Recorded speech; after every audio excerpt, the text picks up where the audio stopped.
ಜಾಸ್ತಿ ಬೇಡಿಕೆ ಇದ್ದು ಮನೆಗಳು ನಮಗೆ ಇವತ್ತು ನಾವು ಪುಣ್ಯ ಅಂತ ತಿಳ್ಕೊತೀವಿ. ಇಡೀ 36 ಪಂಚಾಯತಿಯಲ್ಲಿ 100 ಮನೆ ಕೊಟ್ಟವ್ರೆ ಅಂದರೆ ನಾವು ಅವ್ರಿಗೆ ಎಷ್ಟು ಕೃತಜ್ಞತೆ ಹೇಳಿದ್ರು ಸಾಲದು. 36 ಪಂಚಾಯತಿಯಲ್ಲಿ ನಮ್ಮ ಪಂಚಾಯತಿಗೆ 100 ಮನೆ ಕೊಟ್ಟವ್ರೆ. ಅದರಲ್ಲೂ ಅದಕ್ಕೆ ನಾವು ಧನ್ಯವಾದ ಹೇಳ್ತೀವಿ. ಈಗ ಸುಮಾರು ಒಂದು 15 ಜನಕ್ಕೆ, ಒಂದು 13 ಜನಕ್ಕೆ ಈಗ ಶ್ರೀ ಸಂಖ್ಯೆ 1 ಲಕ್ಷ ರೂಪಾಯಿ ಚೆಕ್ ಕೊಟ್ಟವ್ರೆ. ಅದು ಇನ್ನೂ ನಮಗೆ ಬೇಕಾದಷ್ಟು ಖುಷಿ. ಈ ಥರ ನಮ್ಮ ಶಾಸಕರು ಮಾಡ್ತವ್ರೆ ಅಂತಂದರೆ ನಮಗೆ ಇನ್ನೂ ತುಂಬ ಖುಷಿ ಆಯ್ತದೆ. ಇನ್ನೂ ನಮಗೆ ಒಂದು ಸ್ವಲ್ಪ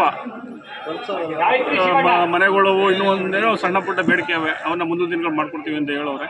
ಏನೋ ಫಲಾನುಭವಿಗಳಿಗೆ ನಾವು ಮನೆ ಪತ್ರ ವಿತರಣೆ ಮಾಡಿದ್ದೀವಿ, ಆರ್ಡರ್ ಕಾಪಿಗಳಿವೆ ಸರ್. ನಮ್ಮಲ್ಲೇನು ಸಮಸ್ಯೆಗಳು ಯಾವುದೋ ಸಮಸ್ಯೆಗಳು ಅಂತದ್ದೇನು ಅದೇನು ಯಾವ ಸಮಸ್ಯೆ ಅಲ್ಲ, ಸಾರ್ವಜನಿಕರಿಂದ ಯಾವ ಸಮಸ್ಯೆ ಬರಲ್ಲ ಅಂತ. ಸಾರ್ವಜನಿಕರಿಗೆ ಏನು ಸಮಸ್ಯೆ ಏನಿಲ್ಲ. ನಮ್ಮ ಮನೆಗಳು ಬೇಡಿಕೆ ಇವೆ, ಆ ಬೇಡಿಕೆನ ಮುಂದಿನ ಈಡೇರಿಸ್ತೀವಿ ಅಂತ ನಮ್ಮ ಶಾಸಕರು 100 ಜನಕ್ಕೆ ಆರ್ಡರ್ ಕಾಪಿ ಕೊಟ್ಟಿದ್ದೀವಿ ಸರ್. 100 ಜನಕ್ಕೆ ಆರ್ಡರ್ ಕಾಪಿ. ನೀವು ಅಧ್ಯಕ್ಷರಾಗಿ ಒಂದು ಒಳ್ಳೆಯ ಸಮುದಾಯ ಕಾರ್ಯಕ್ರಮ ಮಾಡ್ತಾ ಇದ್ದೀರಾ. ಈ ಸಮಸ್ತ ನಾಗರಿಕರಿಗೆ ಏನು ಹೇಳ್ತೀರಾ? ಒಂದು 100 ಮನೆ ಕೊಡ್ತಾ ಇದ್ದೀವಿ ಅಂದರೆ ನಾನು ಎಲ್ಲೋ ಒಂದು ಕಡೆಗೆ ನನಗೆ ತುಂಬ ಹೆಮ್ಮೆ ಆಗ್ತದೆ ಸರ್. ತಮ್ಮ ಹೆಸರು ಸರ್?